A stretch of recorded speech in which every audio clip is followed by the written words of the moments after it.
This summer, we are investing ourselves in our faith this summer by intentionally reading Scripture, particularly reading through the book of Acts. But some of you have also been asking about how do I journal as part of that faith practice? And so today I want to share how I use journaling as a spiritual practice. I use it with reading Scripture as well as in my prayer life. And I find that journaling is quite renewing. It actually helps reduce some of my anxiety, or manage it at least, and also celebrate big and small moments in my life. I get to see growth, especially when I reflect back on what I've written, and sometimes even see patterns that kind of help me work on other things. I may start to notice, oh, I really do worry about this a lot. And that is something then I can introduce into my prayer life with God of, how can I become more like Christ? And so this is just the advantage of I have found in journaling. And I've done this for a number of years in a number of ways. So I want to share some of those methods with you today. For me in particular, journaling is different than taking notes. It is a practice that is reflective and that I'm looking for meaning in my life, in my faith practice. And that note-taking is more about making observations. And yes, I do that when I read the Bible. I kind of talked about that in an earlier video. And I do keep my journal out to kind of make notes, but then I want to move into the area of really looking for meaning in my life, not just looking for observations and facts in the Scripture. And so I encourage you, if you want to begin the practice of journaling, that you make it a regular one. And if you don't make it a daily practice, but that's probably where you're going to find the most benefit, at least shoot for 3 to 4 times a week. It doesn't have to be, hours upon hours of journaling away, but just taking a few moments each day to sit down with a notebook, and it doesn't have to be anything special, and just kind of writing through some things. There's 2 ways to journal I'm going to highlight today, but there's a million different ways, and you can find what works best for you. But I'm going to highlight 2. One is free form, and then one's a little bit more structured. Free form is pretty much what it sounds like. It's very simple. You just simply sit down and you write. It could just simply be thinking about it as almost a letter to God. God, today, da-da-da-da-da, my life was really difficult, or this was wonderful, or I'm really struggling. It can be all sorts of things in those things you're noticing. It can just simply be writing out your prayers.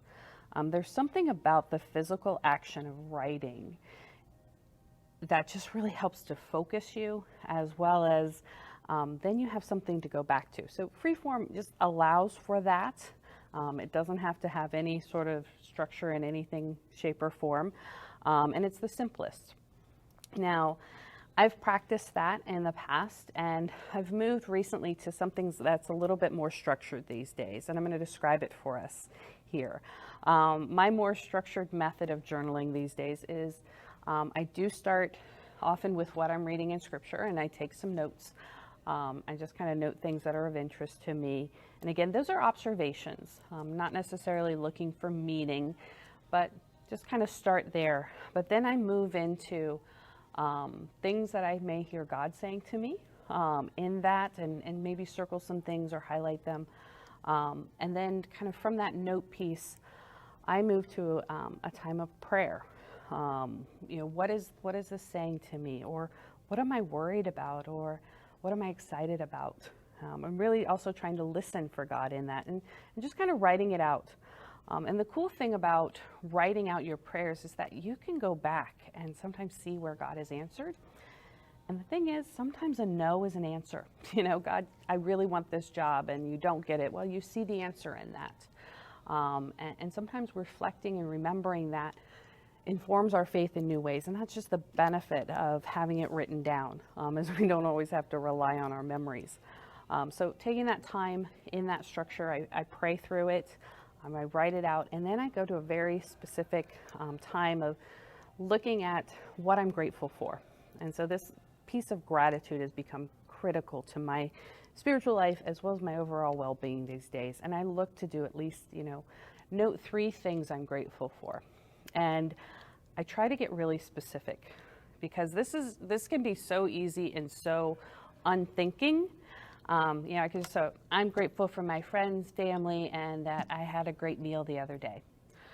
I could do that in my sleep, and that really doesn't have meaning to it.